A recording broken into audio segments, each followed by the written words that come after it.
And welcome back for part 3 of Gazala on Let's Play Battlefield 1942.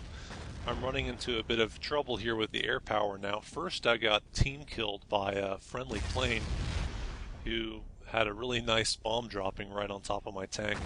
That's why it said 315 is no more as opposed to showing the standard kill message. Okay, I guess that guy's not going to jump in the tank. If I'm not mistaken, we're now getting hit by some enemy artillery. That's the only explanation that I can think of for that large blast radius and no planes in sight.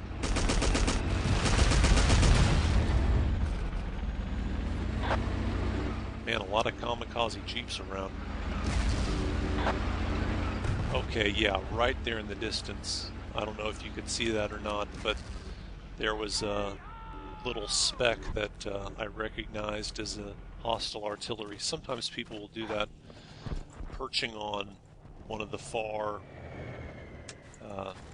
corners of the map, just on the hill in the distance. Not too many people make use of the artillery on this game, so it's kind of interesting to see someone do that.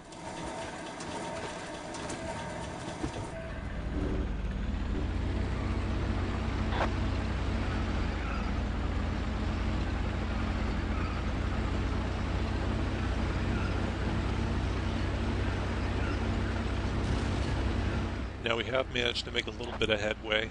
At least one of the flags of this string of 3 flags normally gets captured by your side. Usually one team doesn't hold all of them. It's pretty difficult to do that.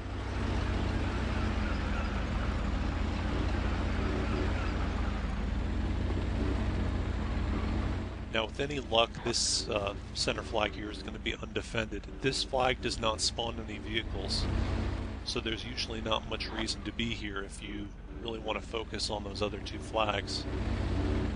And I suspect that whoever was here earlier probably rushed off to take the flag that we had gotten. Nope, there's a guy there with a bazooka.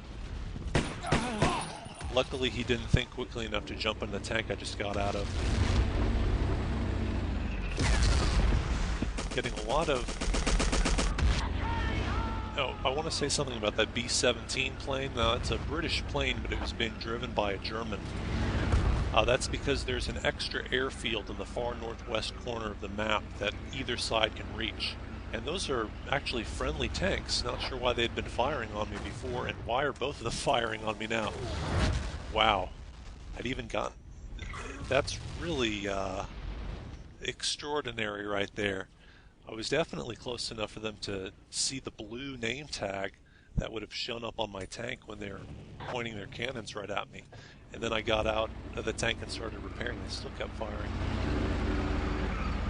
Wow, first the, quote, friendly planes and now friendly tanks. 2 of them at the same time. Now that's pretty rare. Sometimes on this game, you know, at a distance, if you can't see the name tag, and you don't check the radar, you may be provoked into firing upon a friendly tank. But for 2 of them at once, that's kind of a weird thing. Somehow I killed him after I was dead.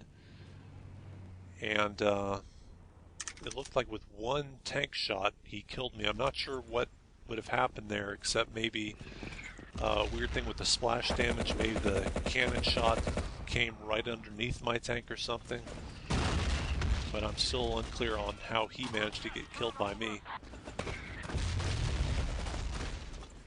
What the?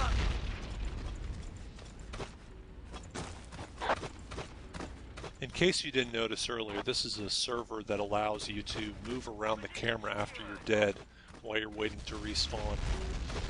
A lot of servers just have the camera remain still, which is probably the preferred one, because if you can move the camera around, you can, in theory at least, kind of move around and look for where enemies are hiding and kind of judge what you should do when you respawn.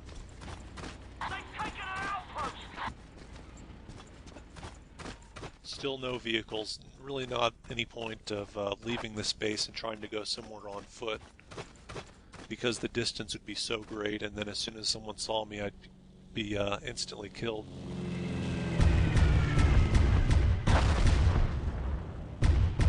As you can see, These flak guns can be very useful against the planes that fly around here. Often just having active flak guns will at least get the hostile planes to stay away from this flag.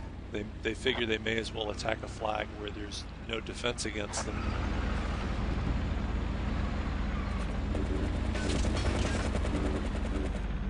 Okay, I guess that guy wanted to jump in.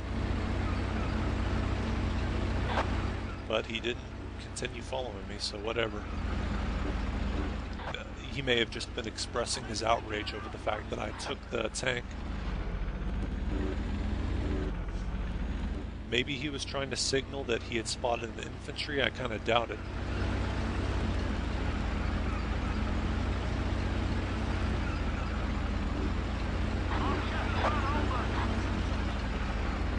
I guess maybe that was the other guy from that Jeep earlier on.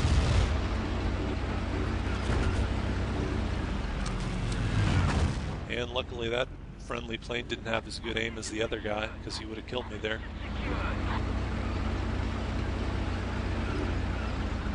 I think he's coming around for a second pass. Okay, I guess now he's realized a friendly flag with a friendly tank icon, probably not an enemy.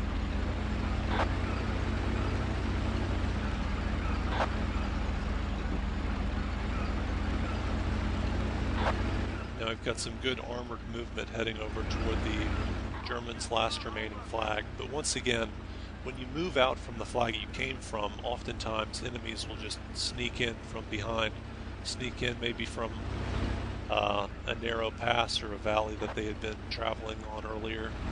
Maybe someone bails out of a plane.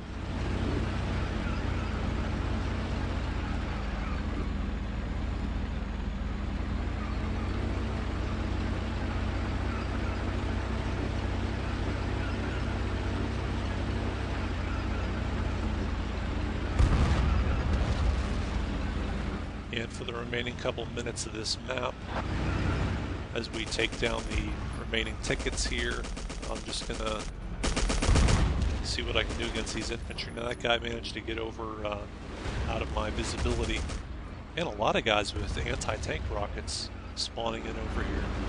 Maybe they'd been attacked earlier by some tanks and they managed to hold them off.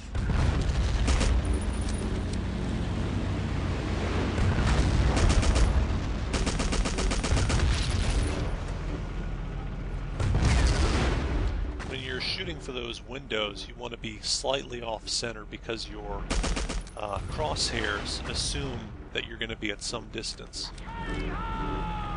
So to aim the tank shell at close range through a window, you've got to be a little bit off of your target.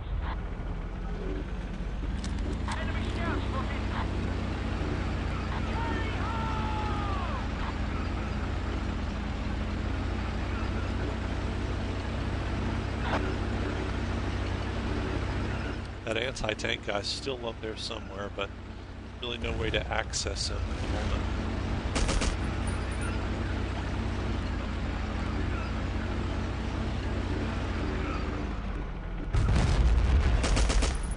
Okay, I definitely saw an infantry inside there.